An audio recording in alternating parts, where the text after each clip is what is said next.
Good morning, and welcome to this hearing convened by the U.S. Commission on International Religious Freedom to examine the freedom of religion or belief in Turkey. My name is Vicki Hartzler, Chair of the Commission. Thank you to all our distinguished witnesses for taking the time to join us today. The U.S. Commission on International Religious Freedom, or USCIRF, is an independent, bipartisan U.S. legislative branch agency. The U.S. Congress created USCIRF through the U.S. International Religious Freedom Act, or IRFA. Our legislative mandate is to use international legal standards and conventions to monitor freedom of religion or belief abroad and to make related policy recommendations to the Secretary of State, the President, the Congress, and other parts of the U.S. government. Today, USCIRF exercises its statutory authority under IRFA to convene this virtual hearing. The Commission remains concerned over systematic and ongoing restrictions of freedom of religion or belief in Turkey. Last September, Vice Chair Asif Mahmoud and I were pleased to lead a USCIRF delegation to that country, where we observed religious freedom conditions and met with religious leaders, civil society members, and government officials. Turkey, or Turkiya, is a country of special importance from a religious freedom perspective. For millennia, it has played a key role in multiple religious traditions, and other world religious and cultural heritage sites are in Turkey, along with historical houses of worship. Additionally, it pioneered one of the world's most comprehensive secular state models, while also producing some of the leading institutions and scholars of global Sunni Islam. Yet, in recent years, many people in Turkey have faced increasing restrictions on their ability to practice their religion or embrace secularism, to adequately administer their religious affairs, or to express views that do not align with the government's interpretation of Islam. Currently, multiple religious communities in Turkey face challenges that can vary widely based on their particular historical and cultural affiliation. And to that point, USCIRF recognizes that some communities enjoy relatively cooperative relationships with the government. Several longstanding historical religious communities that our delegation met last year reported that the administration of President Erdogan has maintained relationships with them and allowed for some aspects of freedom of religion. Our delegation visited the Mor Ephraim Syriac Orthodox Christian Church in Istanbul, which President Erdogan inaugurated in 2023. This impressive structure is the first and only Christian house of worship built since Turkey became a republic over 100 years ago. Also, in 2024, the government helped launch the restoration of the Serb Sarkis Armenian Christian Church in Diyarbakir and provided security for Jewish communities' religious services in Istanbul and Ankara. And top officials, including the president, continue to meet with Eastern Orthodox church leaders such as the Ecumenical Patriarch Bartholomew I, who hope to soon reopen the Halki Theological Seminary and School after 55 years of government-induced closure. However, many people of varying religious backgrounds or no religion at all face significant challenges. USCIRF has received reports of some stark examples, such as Turkey's prison authorities denying access to religious literature and daily Islamic ablutions from defendants such as former detainee Isu Osta Bayram. Other religious freedom restrictions that our delegation observed on our country visit last year are more subtle, often administrative in nature. They relate to the government's classification of religious groups, its limitations on the residency of foreign national clergy, and the complex bureaucracy surrounding religious communities' management of their own affairs and attempts to register, build, or renovate houses of worship. Public schools and other state institutions have also continued to emphasize the centrality of Sunni Islam to Turkish national identity, marginalizing students from non-Muslim, non-Sunni, or secularist family identities. We know that Turkey, as a core NATO member and a key player in both the European and Middle Eastern regional spheres, has expressed a commitment to bilateral forms of engagement and regulation. As such, it has an obligation under international standards to ensure freedom of religion or belief for all people within Turkey. USCIRF's hearing today will present recommendations for ways the United States can better advance its own commitment to religious freedom through its strategic engagement with Turkey. I turn now to our Vice Chair, Asif Mahmood. Please share your remarks. Thank you, Chair Hartzler. I join Chair Hartzler in expressing appreciation for the opportunity to travel last year to Turkey and meet with representatives of several religious communities as well as government officials. As she noted, many people in Turkey of various religious backgrounds or no religion face challenges that government has advanced through systematic and ongoing means. Based on this assessment, USCIRF's 2025 annual report renewed our recommendation for the United States to name Turkey to the special watch list for countries that engage in or tolerate severe religious violations or religious freedom. In our annual report, we offer specific policy recommendations to both the administration and Congress on how the United States can support religious freedom in Turkey. For example, we urge the administration to create the opportunity during meetings with Turkish government officials to raise the United States concerns over several religious freedom issues.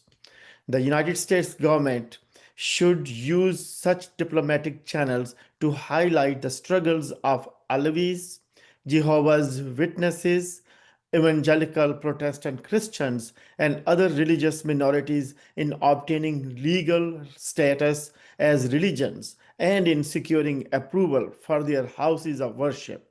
Likewise, we call on the State Department and White House to share with Turkish officials their concerns over restrictions on the entry or continued legal residency of the foreign national clergy. USCIRF is especially alarmed by the Ministry of the Interior's accelerating and unwarranted use of national security codes to end the long-term legal residency of foreign Protestant Christian pastors and other religious workers who serve the needs of Turkish Christian communities. Turkey hosts one of the world's largest refugee populations, including people fleeing religious persecution in their home countries, such as Uyghur Muslims from China and Baha'is, Gonabadi Sufi Muslims, and converts to Christianity from Iran. Accordingly, USCIRF recommends that the United States work with Turkey and other international partners on resettlement programs for refugees who live in credible fear of religious persecution in their home countries. There is a high potential for success, for example, of privately sponsored resettlement programs for refugees who have a support base within the local US communities. We have also recommended that the United States Congress elevate religious freedom as a key issue that members highlight in legislation hearings and travel delegations. They should draw particular attention to the Turkish government's enforcement of Article 2016 of the Turkish Penal Code, which prohibits the incitement of sectarian hatred and the degradation of communities' religious values. The government has used it in practice as a blasphemy law, prosecuting several people who publicly criticize or question state approved interpretations of Islam.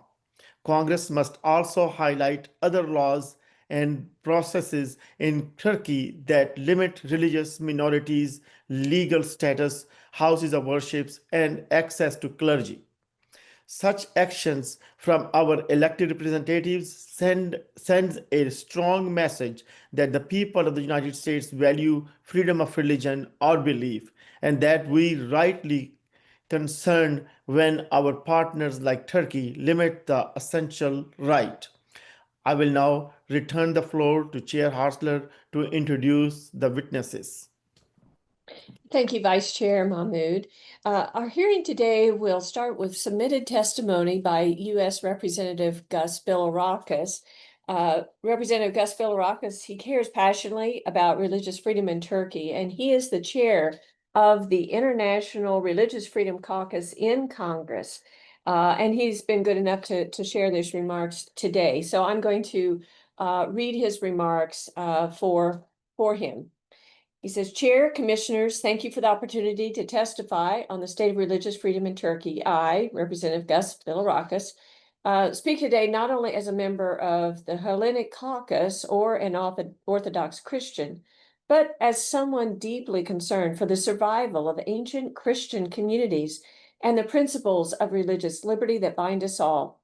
For centuries, Orthodox Christians in what is now Turkey have endured systemic persecution, first under the Ottoman Empire and now under the Republic of Turkey. Before World War I, roughly 2 to 2.2 million Greek Orthodox Christians lived in the region. Today, only a few thousand remain. This is not the result of natural migration. It is the outcome of a century-long campaign of ethnic cleansing, intimidation, and repression, what can only be described as cultural genocide. At the heart of this struggle is the ecumenical patriarchate led by the All Holiness Bartholomew, the 268th direct successor of the Apostle Andrew. Founded in 38 AD in what is now Istanbul, the Patriarchate is one of the most ancient continuous Christian institutions in the world, serving as spiritual center for 300 million Orthodox Christians worldwide. Yet, the Turkish government refuses to recognize its legal personality or its ecumenical status, denying not only the rights of Orthodox Christians in Turkey, but the religious freedom of millions beyond its borders. The state has interfered in the election of patriarchs by requiring they be Turkish citizens and claiming veto power over the process. The closure of the Halki Theological Seminary for more than 50 years has cut off the training of new clergy, threatening the institution's very survival. Clergy are barred from serving on the governing boards of their own community properties, such as churches, schools, and orphanages. This policy, combined with societal hostility and the shrinking number of Orthodox Christians treated as aliens in state media and education, has led to closures and confiscations of religious properties. In the last 5 years, repression has grown bolder. The conversion of the Hagia Sophia and the Hora Church, both UNESCO World Heritage Sites, from museums into mosques, restricts access for Orthodox Christians and other visitors. This violates Turkey's obligations under international cultural heritage conventions, to which the United States is also a signatory. These acts are not isolated. Turkey's expropriation and destruction of Orthodox cultural heritage violates the spirit of the 2021 U.S.-Turkey Memorandum of Understanding on Archaeological and Ethnological Material. That agreement, negotiated without input from religious and ethnic minorities, has been twisted to legitimize erasure rather than protect diversity. Worse still, Turkey has exported these policies beyond its borders. In occupied northern Cyprus, in support of Azerbaijan's destruction of Armenian heritage in Nagorno-Karabakh, and in military operations affecting Christian and Kurdish communities in northern Syria. The pattern is clear. Religious freedom violations at home embolden violations abroad. By any standard, quantitative, qualitative, violent, or nonviolent, Turkey's record meets the statutory requirements for designations as a country of particular concern under U.S. law. A CPC designation would acknowledge the reality of Ankara's systemic campaign against religious minorities and signal that the United States will not ignore the suppression of one of the world's most important Christian institutions. The ecumenical patriarchate is the canary in the coal mine. If it cannot survive, neither can other Christian communities in Turkey, Armenian Apostolic, Syriac, Assyrian, Catholic, Protestant, nor the Jewish community, nor other ethnic and religious minorities. Turkey's ability to act with impunity for over a century has emboldened successive governments, whether secularist or Islamist, to continue policies that are lethal to the survival of these communities. I remember this Representative Gus Bilirakis, I'm reading his testimony. He says, I recognize that in its 2025 recommendations, USCIRF has called for Turkey to be placed on a special watch list. While this acknowledges the seriousness of the violations, I believe the facts and patterns that will be discussed today warrant a stronger response. Turkey's conduct meets in full the statutory requirements for designation as a country of particular concern. Moving from the special watch list to CPC status would send a clearer signal that the United States will not tolerate sustained state-directed campaigns to erase ancient religious communities and heritage. Such a step would not only support the survival of the ecumenical patriarchate, but also affirm America's commitment to protecting religious freedom wherever it is under threat. So we thank Representative Bilirakis for submitting that testimony for us today. But now we will turn to our panel of expert witnesses. We have Pastor Ramazan Arkan. We have Dr. Haidar Beki Dowan, Dr. Soner Chapti, and Dr. Thomas Paul Schirmacher. To view the panel's biographies, please see the Zoom chat feature, where we will share the link to the page on the USCIRF webpage. Our first witness is Pastor Ramazan Arkan, chair of the Association of Protestant Churches in Turkey, also known as TEC, and senior pastor of the Antalya Evangelical Churches. So, Pastor Arkan, please proceed with your testimony. Thank you so much for giving me this opportunity to speak to you today. And my name is Ramazan Arkan. I am the leader of Association of Protestant Churches in Turkey. In our country, which has a population of 86 million, there are about 10,000 Protestant Turkish Christians. I'm here to representing Turkish churches and many Christian organizations from around the world which work in Turkey. Today, I would like to share with you the problems that Turkish Christians and the churches are currently facing. The Turkish law with democratic roots guarantees equal rights for all, regardless of religious belief, but sadly, the Turkish church faces many difficulties and much discrimination. This affects us both as individuals and as community. Unfortunately, when we try to address these issues with the Turkish authorities, we have most often been ignored because as a Christian, we are religious minority groups. Let me explain to you some of the challenges that we face as a Turkish Christian minorities. Because of the size of our Christian communities and due to the lack of financial means, many Turkish churches tend to gather in a small storefront throughout the country. Other churches have rented or purchased their own buildings and have set themselves up as an official recognized foundation or association.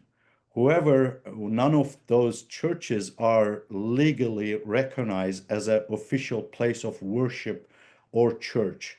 According to official Turkish zoning plan, there are legal places which are allocated for the constructions of Christian churches. When we have asked for permission to build on these sites, we have been denied many times.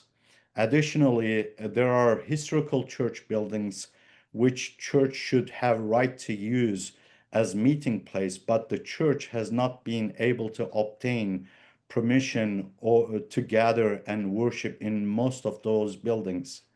Many of those locations have been converted into the mosque instead. And the other issues, as a Turkish Christian, we often face false accusation and hate speeches, both in society and through the media. Because of this, we have many challenges in our daily lives. Religious affiliation is attached to all Turkish identity records. If the Christian choose to register themselves as a rather than a Muslim, this can lead to serious act of discrimination in many places, such as a school or place of work. In Turkey, it is also another issues that we are facing in Turkey. It is also forbidden to open a Christian college or Bible schools to provide theological education and training for the Christian clergy.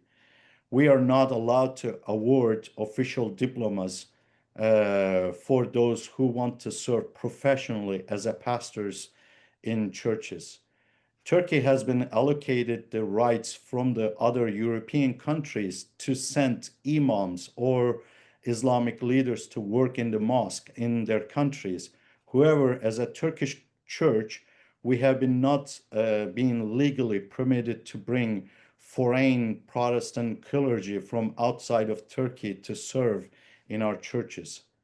In Turkey, also being a Christian pastor or member of clergy is not officially recognized as a legal career. And the most biggest problem that we are facing currently is because of our financial limitation as well as the legal statute of the Turkish Christian minister, many of the churches in Turkey rely on the volunteers, both Turkish locals and foreign expat. Since 2019, 176 expat living in Turkey and working alongside with Turkish churches have received the N82 and G82 codes. These codes have forced them to leave the country. N82 code forbids foreigners to enter the country without special permission from Turkish authorities. None of has been given this special permission yet. These codes label foreign workers as a threat to national security, and they are expelled from Turkey, no longer able to re-enter the country.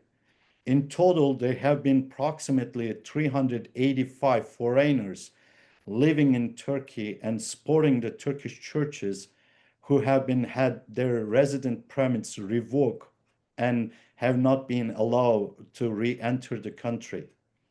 These codes have mostly been appealed to individuals without also noticing, and they found out when they tried to return to Turkey from their home country. These individuals are then forced to leave Turkey without being able to finalize their service or saying goodbye to their friends nor cleaning out their homes and belongings. Surprisingly, some of those foreigners are even married to Turkish citizens and have children born in the country. Not only has destroyed the family and the relationship, it has left a void in a local Christian churches. Because of these deportation of these foreigner workers, many churches have been unable to provide some of their services. Also, the local church leaders have faced fatigue and frustration, and some churches or ministries have been even had closed altogether. I'm sad to report to you that as a Turkish Protestant Church Association, we have regularly documented these problems in several different annual human rights violation reports, but we have not seen any positive changes as a result in many years. And thank you so much for your time and attention today, as well for considering with empathy the situation of the Protestant churches in Turkey. Thank you very much, Pastor. It's heartbreaking to hear what is happening to these pastors and these these families. And so we will visit maybe more about that during the Q&A session. But now we're going to welcome testimony from Dr. Haider Baki Dawan. He's president of the Alevi Foundations Federation. And so, Dr. Dawan, please proceed with your testimony. Thank you, Chair Hersler, Vice Chair Mahmoud, and commissioners and dear speakers. It's truly an honor to speak for millions of Alevis in Turkey and abroad, people whose faith, history, and voices have been sidelined for far too long. Alevis make up roughly 20% of Turkey population. Yet, our faith is often overlooked.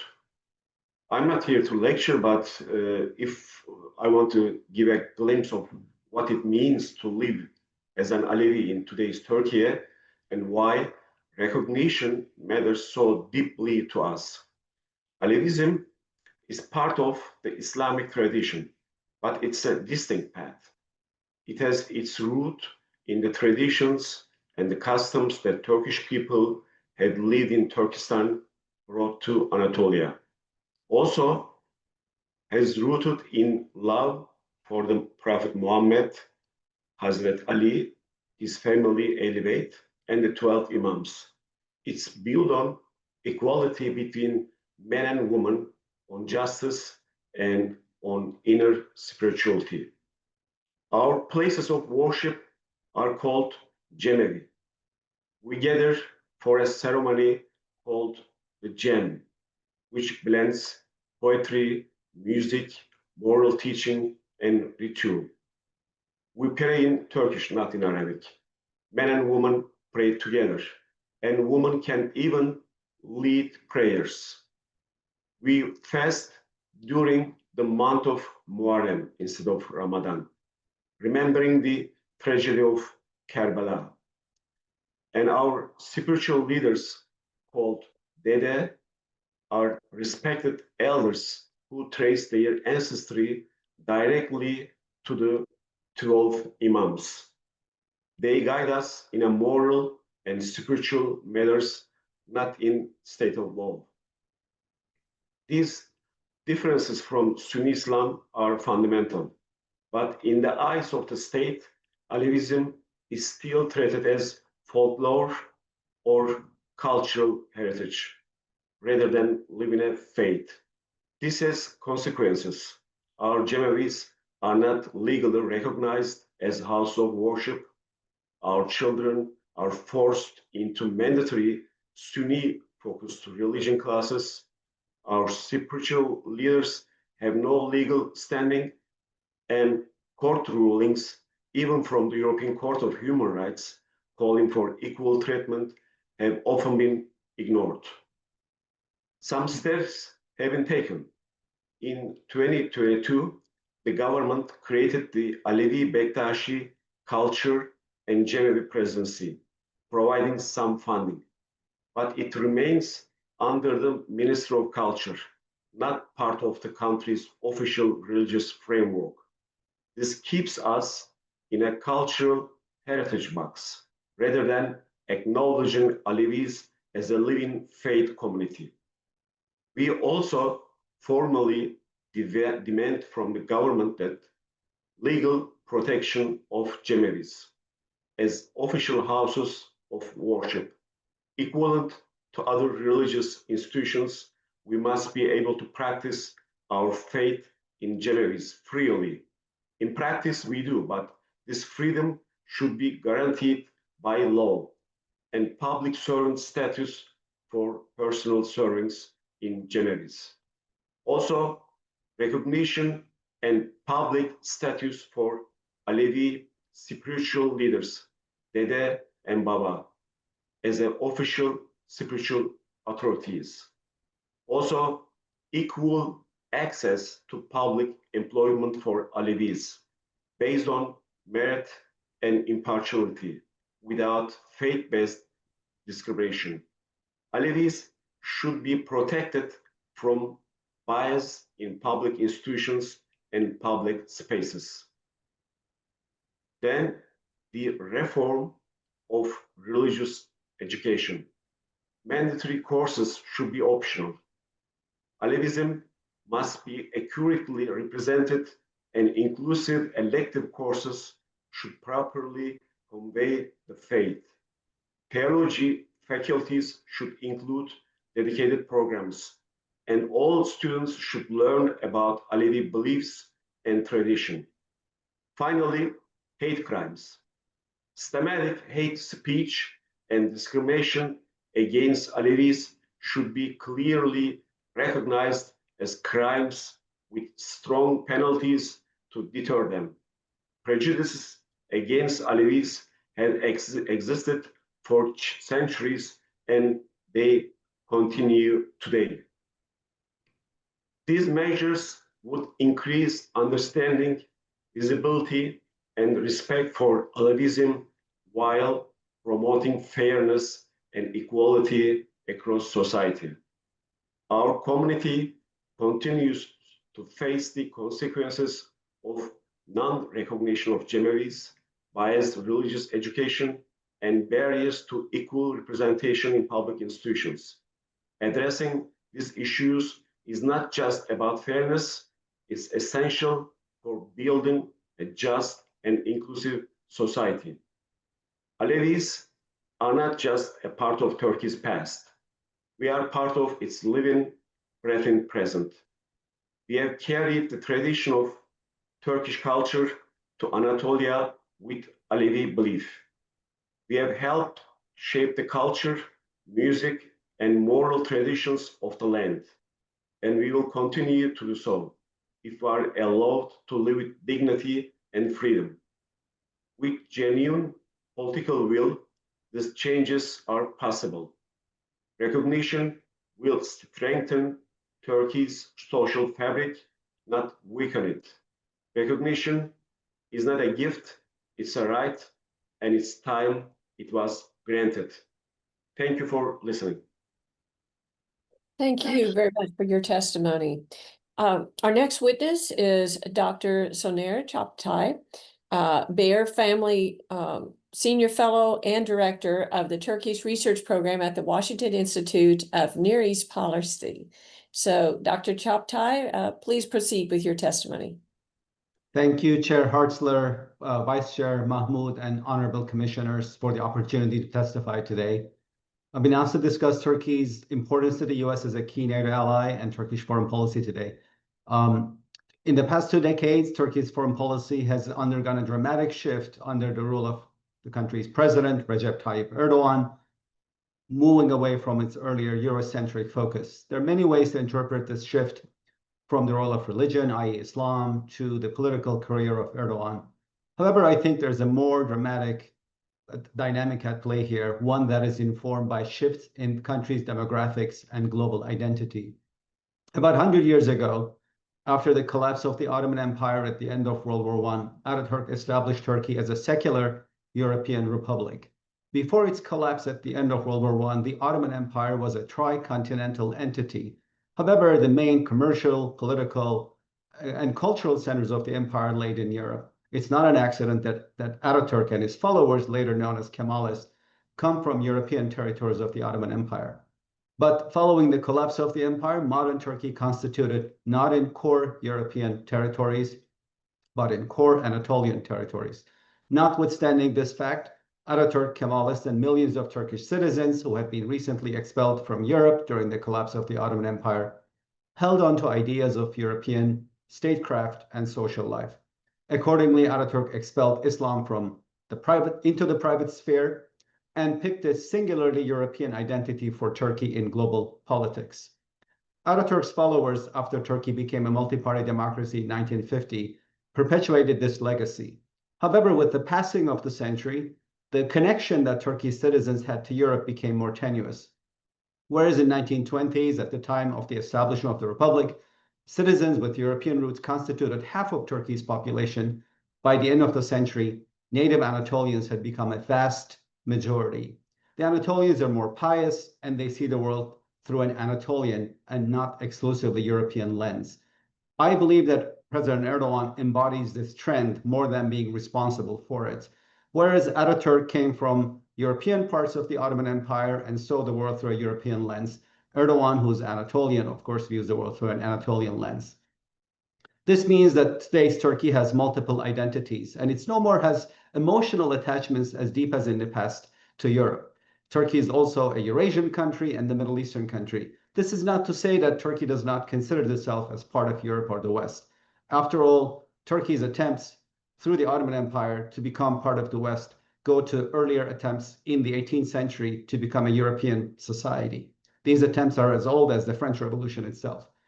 So Turkey remains European and Western, but now it has other identities. In fact, none of these identities are exclusive. Turkey is a European country, then it is the only European state that also borders Iran. If Turkey is a Middle Eastern country, then it's the only Middle Eastern country that's also a Black Sea power. If Turkey is a Eurasian country, then it's the only Eurasian power that's also a NATO ally.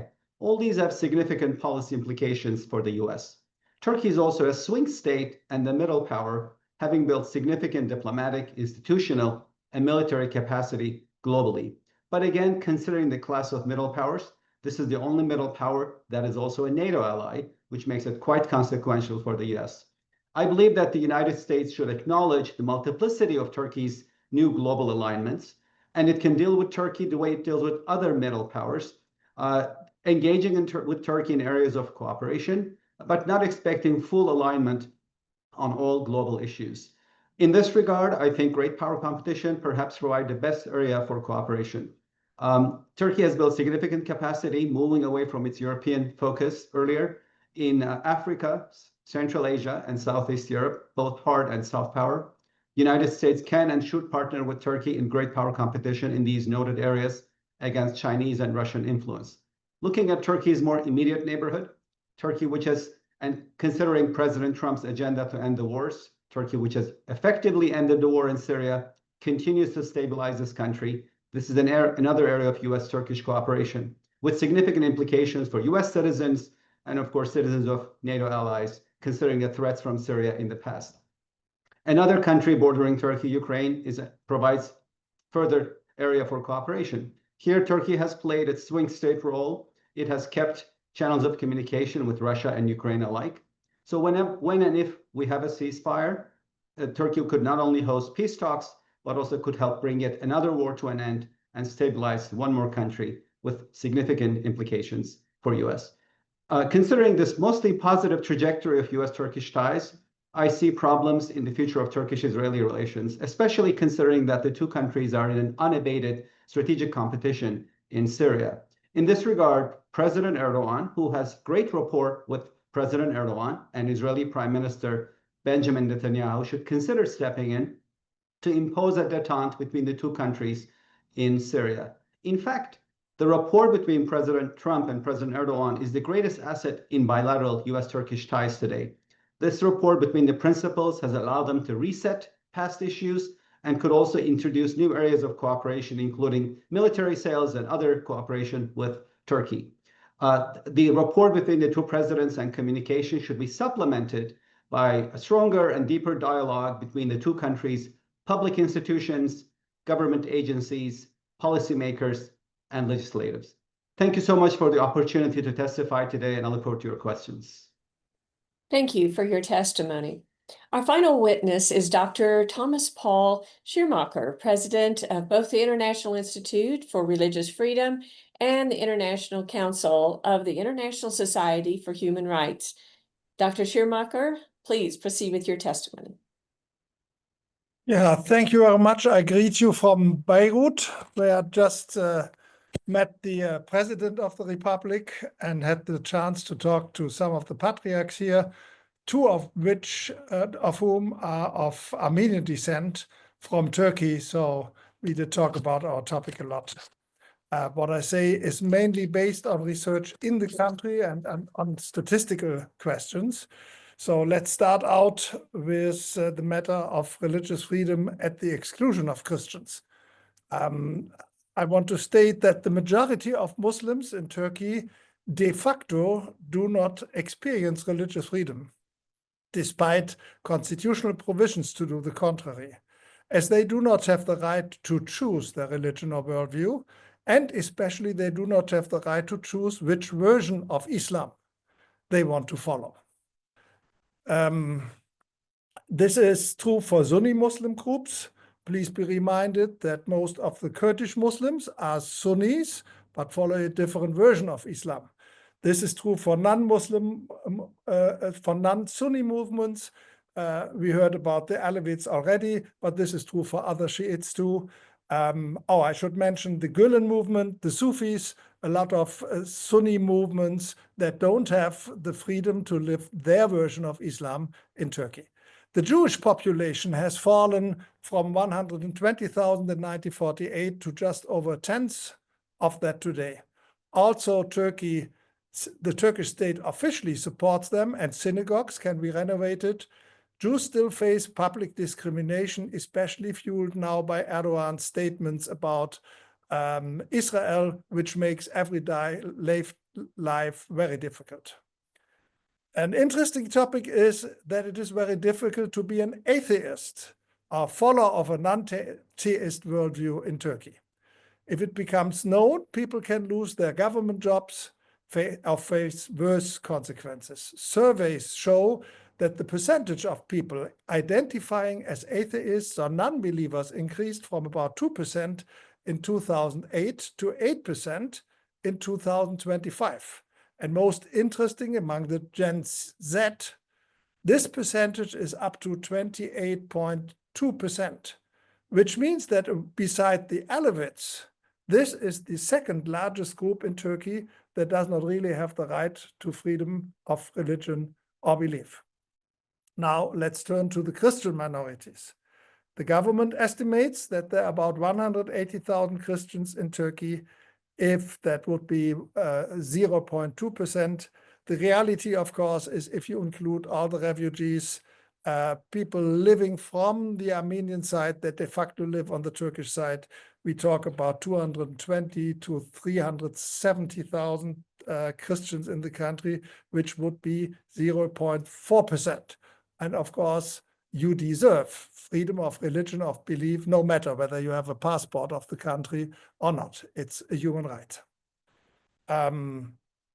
After the genocide a century ago, many Armenian families who remained in Turkey and rarely are studied became known as crypto-Armenians. And we did a lot of research on this in 2017 and came up with that about 1 million people in Turkey outwardly live as if they would be Sunnis, but privately still maintain their historic Christian identity. This is a huge topic for freedom of religion or belief, which is totally under the radar. Despite all the religions, on the freedom of religion and belief of Christians in Turkey, I would like to underline that no one wants to return to the pre-Erdogan era. Quite diverse Christian groups tell us again and again that they see many improvements under President Erdogan.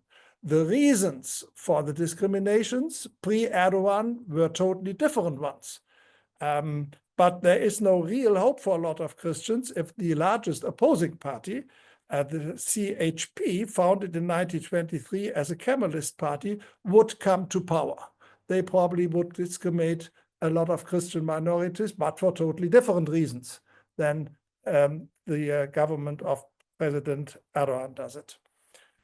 Rather than being proud to host the seat of the non-Western ecumenical patriarch of the Orthodox Church, which even the Ottoman Empire protected for centuries, and which explicitly is recognized in the Treaty of Lausanne of 1923 as staying in Turkey and not moving like other patriarchs had to do to other countries, is denied the full legal existence and dishonored by treating it as a minor local bishop of a suburb, a small area of Istanbul. That is not even denying the legal existing. This is, I mean, you really could weep if you see that how he is treated. And as you all have mentioned already, the Ecumenical Patriarch is the second oldest institution in the history of this world, or perhaps even the oldest. The other one is the Roman Catholic Church itself. And that means it's older than in the legal existence that it can prove, older than 1,700 or 1,800 years. The present Ecumenical Patriarch Bartholomew, an old friend of mine, enthroned in 1991, has been a lighthouse for decades. I have to underline this. Number one, speaking up for human rights, religious freedom, and peace through interreligious dialogue in ecumenical relations.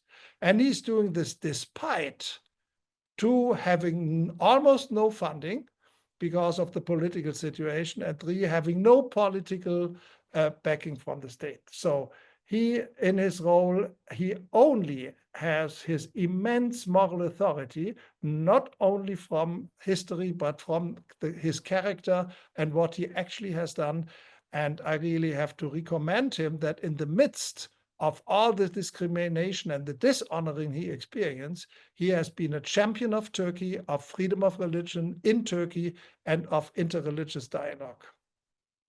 The Armenian Apostolic Church has been very much dominated by the state through forbidding the election of a patriarch for years. And then finally, when it took place, the election was closely controlled.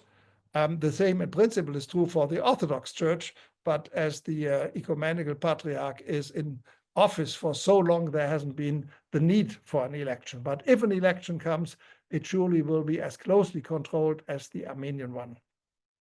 Both the historic churches and newer Protestant groups are suffering from the combined effects of theological education being forbidden in Turkey and foreigners at the same time being hindered from working as clergy.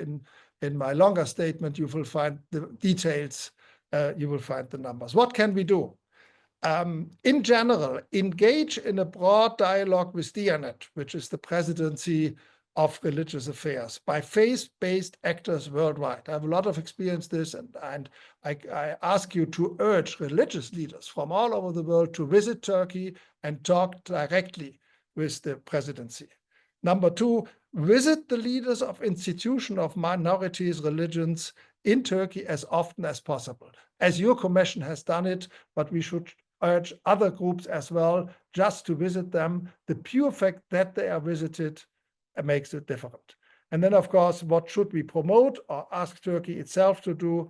All churches, non-Sunni Muslim religious group, and religious minorities should be granted legal status. That is a bottom line that comes up again and again in everyday life. Without a legal status, a religious organization or group or movement or whatever hardly can live in a country today.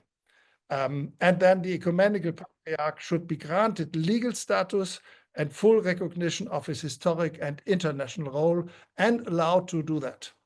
And finally, we should call for the full implementation of the very good law of return of 2011, which includes the return or compensation for all expropriation of non-Muslim and Muslim foundations where the state took their belongings or land or whatever. The law itself, the Turkish law itself, says that all this should be given back, and it never has been implemented. I have some more ideas what we could do, but you can find them in my longer version. Thank you very much. Well, thank you very much for your testimony. I appreciated not only the oversight, but also the what should we do? And now is that time where we have some questions that we'd like to ask and kind of see what your expertise is and help in some of the situations. So I guess I'll start with a question for any of our witnesses. So USCIRF's last hearing on religious freedom in Turkey was in 2018. And so I'm curious, have you seen any signs of improvement in freedom of religion or belief in Turkey in the years since then? And if yes, can you identify any potential sources of those improvements? For example, is it the improvement from the Turkish government, or do you see improvement in local communities or external events, actors? And what policies or other actions might the U.S. government adopt and meaningfully support freedom of religion or belief in Turkey? How can the United States engage with our NATO partner, Turkey, and President Erdogan to try to encourage him to open up some of this freedom of religion and belief? So I will open it up to any of our witnesses or all, if you would just kind of raise your hand, and I'll call on you if you'd like to respond.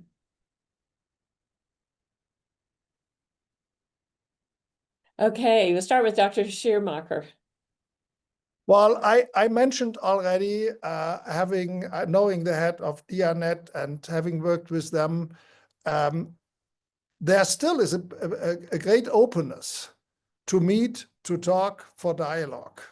But that should be politicians, governments, but especially also religious leaders and others. We really should show interest in Turkey to the best of what we can do. It goes down to we have urged, for example, when it comes to tourism, we have urged people directly to say, we want to visit churches and worship services on Sunday when we are visiting Turkey. It's a tourist country, and they have tried to find solutions for this. Yeah. My experience is that all too often Turkey thinks that no one is interested in what they do when it comes to religion, because they deal with secular countries. For them, the NATO is just a bunch of secular countries, and they don't care about religion. And I find that I've spoken with the Turkish government. Each time I tell them, you totally misunderstand this. If I take Germany, we have millions of very secular people, but they are outraged if other people force you to believe what you have to believe. Yeah, so they don't go to church for themselves. Yeah, but they love freedom of religion or belief, and they know what it means if they don't have it. They know that they can be secular and non-believers because we have freedom of religion or belief. And so the moment they hear that the government is telling people what they have to believe, and this really reaches into Germany. I mean, all our Turkish imams, which is 95% of all imams, are paid by Turkey, and on Fridays read sermons that come from Ankara. Yeah, so we are somehow in the middle of this, and I think what my experience is, there's many people in Turkey in top positions who are willing to hear, are willing to meet. I know countries where it is nearly impossible to talk to the top leaders on those topics. That's different in Turkey. We just need to send people there to talk. Okay, no, that's very interesting, very helpful. I certainly think the tourist aspect's important, because I know, certainly in the Christian community, there's many tours, the following the footsteps of Paul. There's many religious beliefs there that have that cultural sites from. So this is something maybe we could bring up in discussions. Thank you. I know Pastor Arkan, you had your hand up. You want to respond to give some advice?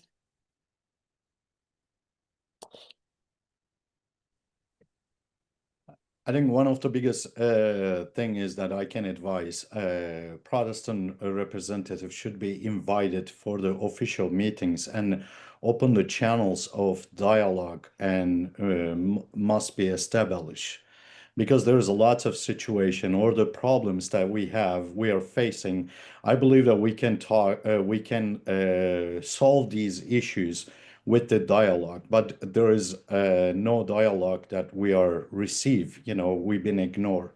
I think one of the biggest things is also that there should be more investigation for the people who are getting caught, because these families, they are really suffering a lot, spiritually and emotionally and financially. We don't know who is giving the list to government for those people, but they have no idea who are they. They should be more investigation about those people, because most of those people who got it caught, like they don't even have any traffic penalties or tickets. I mean, there is no way that they can be the threat for our national security, because these are the families that they have kids, they have lives, that those lives and their businesses and their relationship is destroyed. I think if there's a clear investigation for those people, government also will see that there is nothing like that. And I think there should be more investigation for that before they give the code for the people. Yeah, your testimony, it really was shocking that there is 176 expatriates who've received codes forcing them to leave. 384 residencies revoked. They're not allowed to return. So maybe Yes. they leave on sabbatical and they come back in the airport, is my understanding, and they're not allowed through the airport because all of a sudden there's a code. And so they have to leave. They have to go back home or somewhere, and leaving their wife and kids are still in Turkey. I just have a quick question, then I'm going to turn it over to our vice chair. But as far as the wives and the children, are they allowed to leave them when this happens, and the husband, the pastor, isn't allowed back in? The thing is, sometimes when they coded for husband and wife together, or sometimes they just give the code for husband or wife, because they know that if they code it, one of them, they have to leave the country because they can't live separated in the different countries, in which it's going to affect their family unions. And one of the things, like all these like people who got coded, they are all from different nationalities and mostly Americans, and but they are all from the different nationalities, and they are facing these difficulties when they are coming back to country, and they don't give time for them to close up all their belongings or things like that. They are struggling a lot also, being separated from their family or their loved ones. Seems like they're I just would like, Chair yeah, go Hartzler, may ahead. I step in also? Thank you. Yeah, sure. All right. I just wanted to respond to the kind of policy side of your question, what can and ought to be done. I think that considering the significant rapport between the two principals, Presidents Erdogan and Trump, and also noting that before the end of the year, either President Erdogan will visit Washington or President Trump Ankara. The Commission and others who want to promote religious freedoms in Turkey could lean onto this relationship. If this is part of the presidential dialogue, I think you could see progress. But similarly, there's also considering and noting the really positive trajectory in the relationship with vast areas of cooperation, Turkey being so consequential. I am also detecting a new willingness across government agencies, public institutions, and legislatures to deepen the relationship, reset past differences. And I think that U.S. Congress and Turkey's Grand National Assembly can also have a dialogue on a multiplicity of issues, including religious freedoms, to make things better. Thank you. That's encouraging. Vice Chair Mahmood, I'll turn to you for some questions. Thank you so much. Really very informative testimonies, and I acknowledge that Turkey has a unique perspective, because I believe Turkey is one of the Muslim countries which has shown over period of time to be a little bit more secular, or accepting other communities, and at least a role model for other Muslim countries. But at the same time, there are huge concerns about religious persecution or restrictions. And I'm hoping that we can continue working on those issues and bring it to a level where Turkey can be really a role model for the rest of the Islamic world. Because when you talk about other countries who are Muslim countries like Nigeria and Pakistan and many other countries, it is really a silver lining. I have two questions. Because of time, I'm not going to ask too many questions. My first one is for Dr. Haider Baki.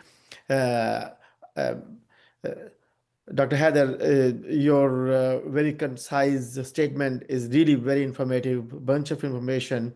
And I think segment of population, you are either the largest minority, or even after Sunnis, even if you are not a minority at this point, you're the largest segment of population. Your beliefs or your practices are in much more accordance with the old Turkey when it was more secular, when it was more inclusive. And I have two questions. Number one to you is how much effect the religious restrictions have made in last 50 years on Alawi group? Have your population grown, stayed steady, or it has gone down like many other minorities? As we see, the Christians and Jews and other segments of Christians have gone down significantly. Whereas you obviously believe in Prophet and believe in Hazrat Ali and follow a lot of those things. So is it affecting you? And number two, your significant number of people or population, percentage of population, you should have a lot more representation, or when I say representation means elected representation, because in any of the democracy, elected representation makes the power you can execute to get your rights or rights for others. Would it help you to be accepted as a separate entity, which you are obviously trying, or stay the part of the thing and get more political power? Or what are the challenges? The challenges are more religion basis or culture basis, or both? And how can we be more specific on your issues? Because I believe we can work harder and we can do more work with your particular group, so that you can be actually a role model, or you can be actually voice for Christians and Jews and Baha'is and other communities there. So I know my question is a little longer, but I just wanted to express everything for everybody's sake. Thank you. I will wait for your response. You are muted. You are muted. Okay, thank you for the question. First of all, the first question, the population of Alevi people, they are compared to 15 years ago, it's same. I mean, as same as the normal, the Turkish population growth. We are the same.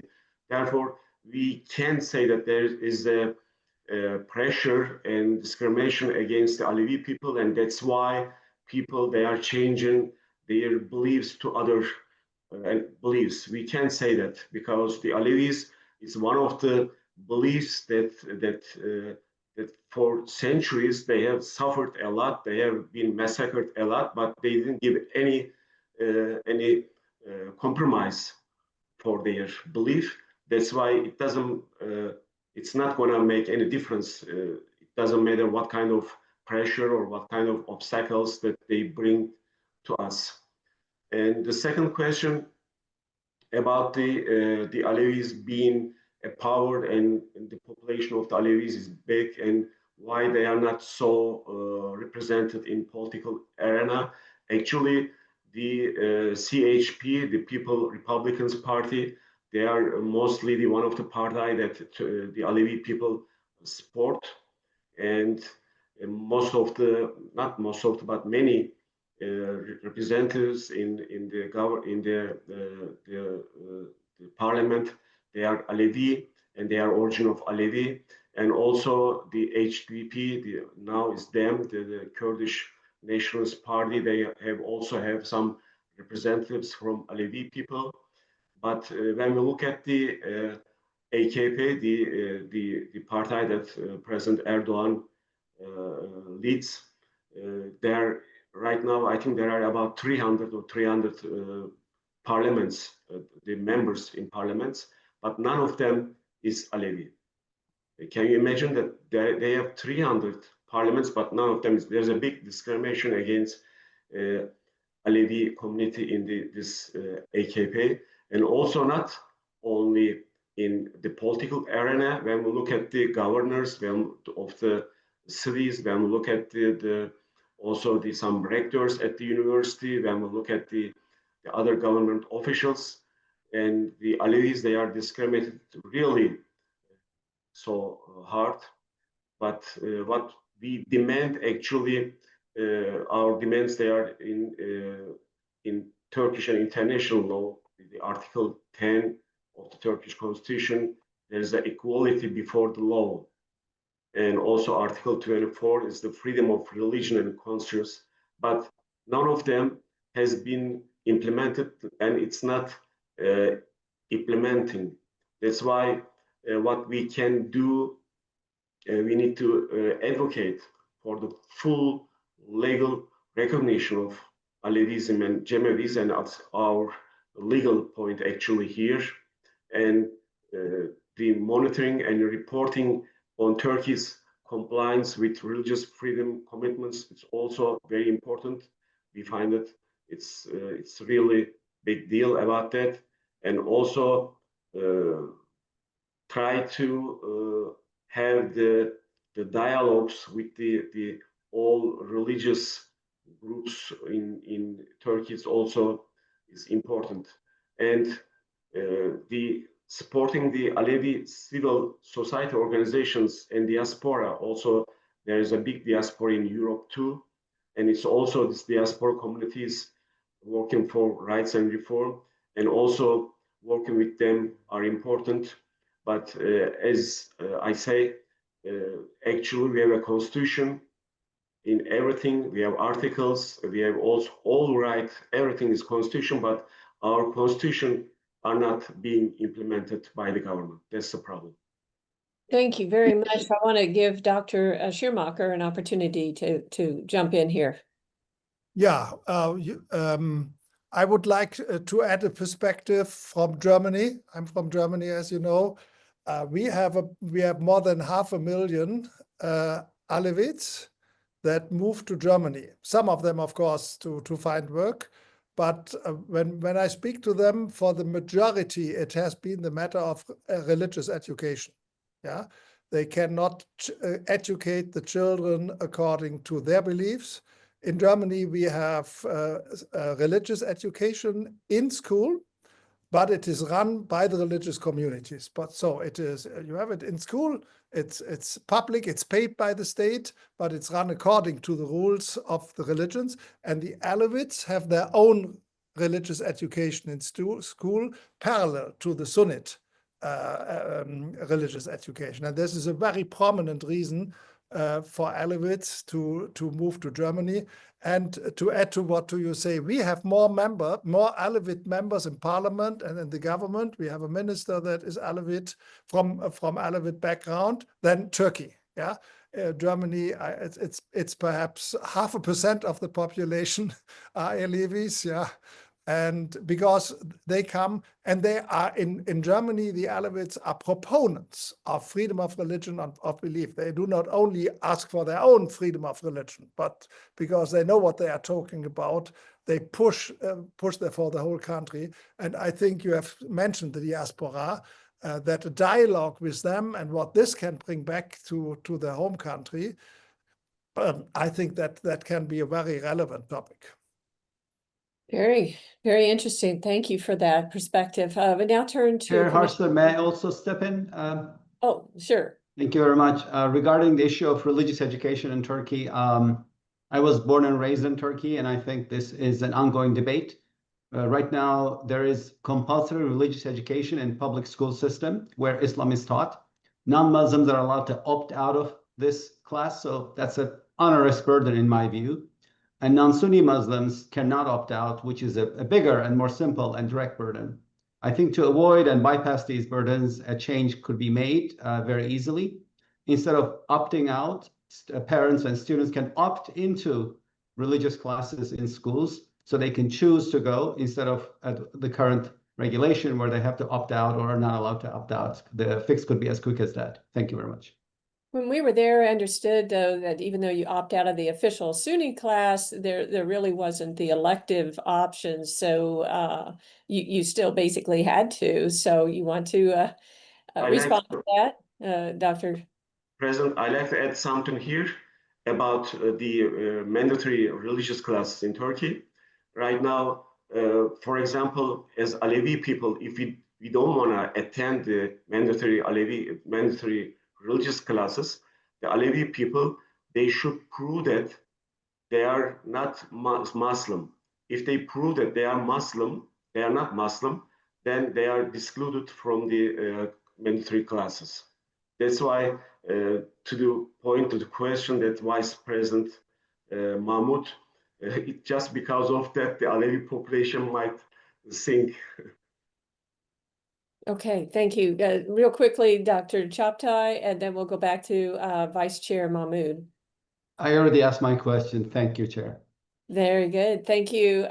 Yes, Vice Chair Mahmoud. Madam Chair, if you just allow me, I'm just going to ask very brief question because I have a very keen interest in this. That's why I know there's a time constraint and Commissioner Ferguson is there too. And I don't want any detail, just specific answer on this thing so that we don't take too much time. I have a really strong interest since we visited Turkey and we were personally there in Halki Seminary. This is question for Dr. Thomas, but anybody can jump in. What is the status of opening it? Because when we were there almost 6 months ago or longer, about 9 months ago, they said it's going to happen very soon. What is the status of opening that? And I personally believe the opening Halki Seminary is not only a great thing for the people of Christian faith, to get people from in the country and out of the country to get trained and taught, but also it's a really huge optics for Turkey and what can you people or we can do to make Turkish government understand that this is really something of utmost importance and they should do a rapid transition of opening it and supporting it in every possible way. Yeah. Well, I mean, the promise to reopen Halki is very old. Yeah, it has been promised again and again, and I know that the churches in Turkey, including the Ecumenical Patriarch, are quite convinced that it's serious this time, that they have been promised it will be opened. I'm a bit more cautious because I've been instrumental in getting Halki into the report of the European Union 10 times. It was very top on the list as something the European Union was asking for, and nothing changed. The reality, of course, is the main thing is a symbolic question. Yeah, why? The problem of education, of training clergy is a problem of all churches, not only of the Orthodox churches. Yeah. And if they would open Halki and nothing else would happen, it would be a solution for the very small Orthodox churches. It would not be a solution for the Armenian Orthodox churches and other churches. Would not be even not for the Catholic Church and the Protestant churches. Yeah. Now the Protestant churches have found their ways to train pastors in a more unofficial way. For them, it's a little more easier. Yeah. So, but it's no question before this official symbolic act takes place that Halki will be open. The government surely will not allow other smaller groups which do not have such a symbolic public building or even do not need a building. I mean, for Protestants, they of course don't have an old tradition like this. They would be revived. So it's surely a symbolic thing. It has gone very far. I was included in this, but a lot of people invested a lot of money to renovate Halki. Halki is, you have probably seen it, yeah? I mean, it's waiting for being used now, yeah? It's a fully renovated building. We did seminars. We got even Protestant pastors to meet in the building and have one-day seminars, and it was allowed, yeah, because we wanted to back with this, the Ecumenical Patriarchate, and to open it, yeah, and show that the symbol Halki is connected to the training of all churches. I mean, no religious community can survive in the long run if it's forbidden to train the clergy in the country. That's true, by the way, for the Alevis too, who do not have a specific system of priests, but nevertheless need people who can study the history and pass it on to the next generation, as we have it in Germany, where they can just develop what they want. There we have a very functioning system of training. Yeah. So I think it's rightly to push for this, because it goes far beyond the Orthodox Church. the challenge will be, if it really will be opened, will it then be only open to nationals? Or as any theological training worldwide, will it be open even for others from other countries who can come there? I think that will be a challenge, and will be very important to communicate to Turkey that in a country, if people come and want to study theology, be trained as priests in a specific country, that is more than just someone who wants to visit a country or even infiltrate a country. That really is an identification with the culture and loving a country. Yeah. Thank you. I mean, you know that the Armenian Apostolic Church also has their seminary and waiting for it being opened. As I said, the Catholic Church and the Protestant churches don't have a historic building where they say we wanted to get in.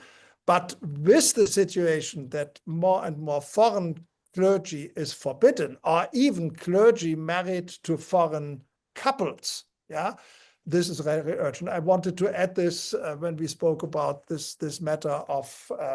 I mean, I'm thinking this is a specific plan that if you have a Turkish priest in a Protestant church, and you deny his wife and children to re-enter the country because they don't have a Turkish passport.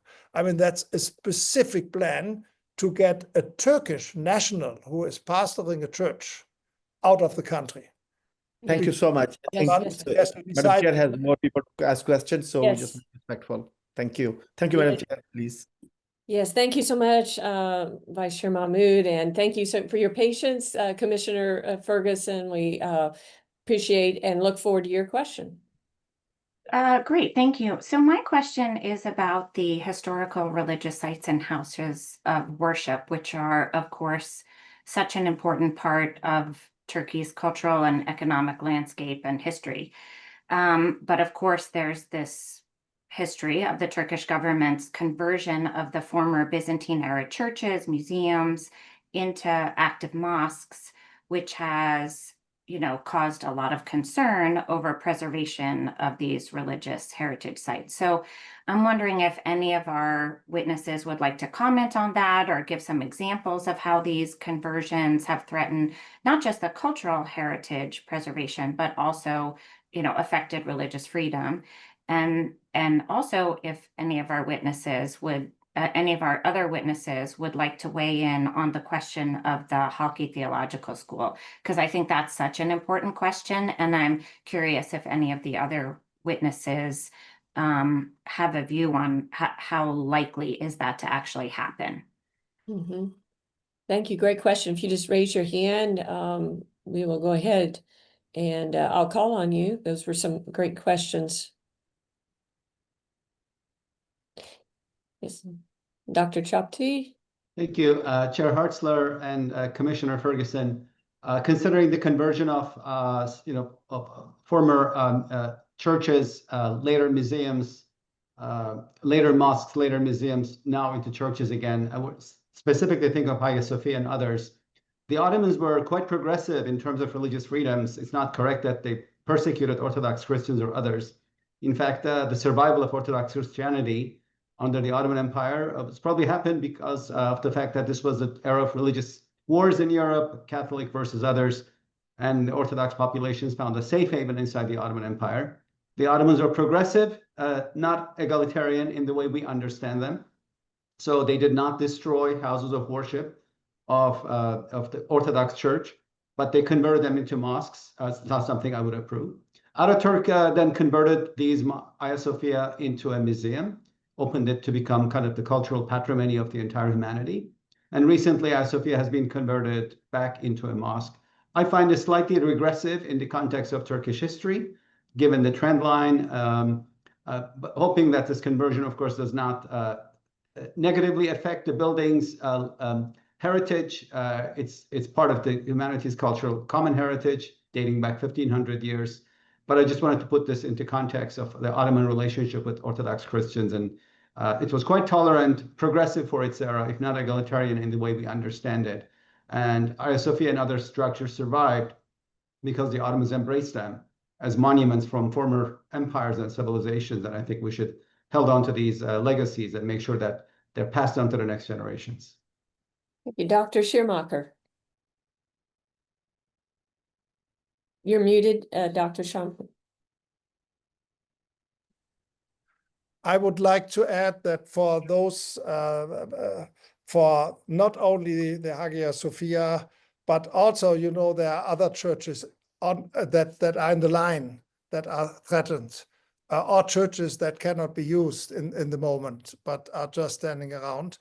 I think there is a very positive element from the fact that Turkey is a country that is very open to tourism.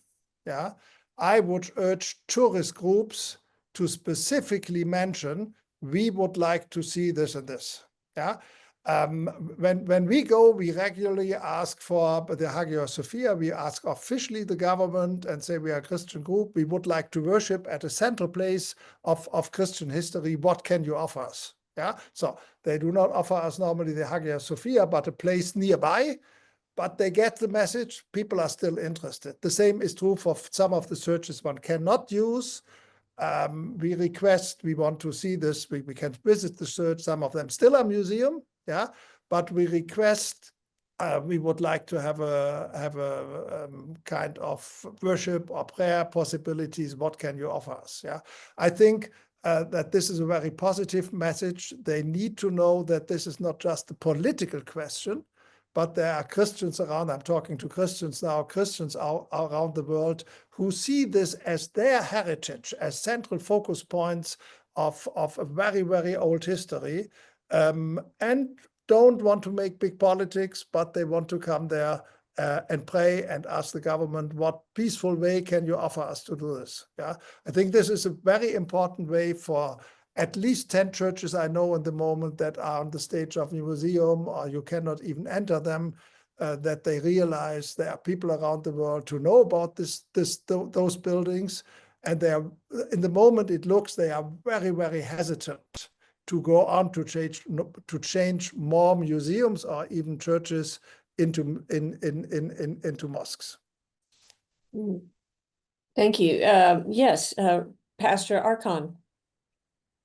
I just wanted to add one thing, and I'm living in a city that very touristic city, and we have like 5 historical church buildings in the city, and 2 of them actually very important, but as used as like mosque now.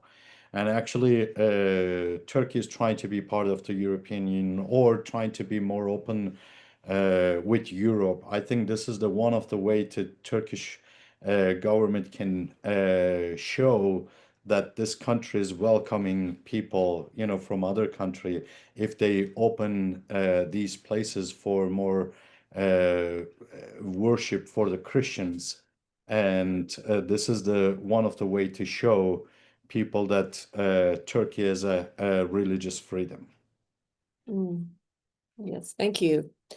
Very good. Very good. Commissioner Ferguson, do you have any more questions?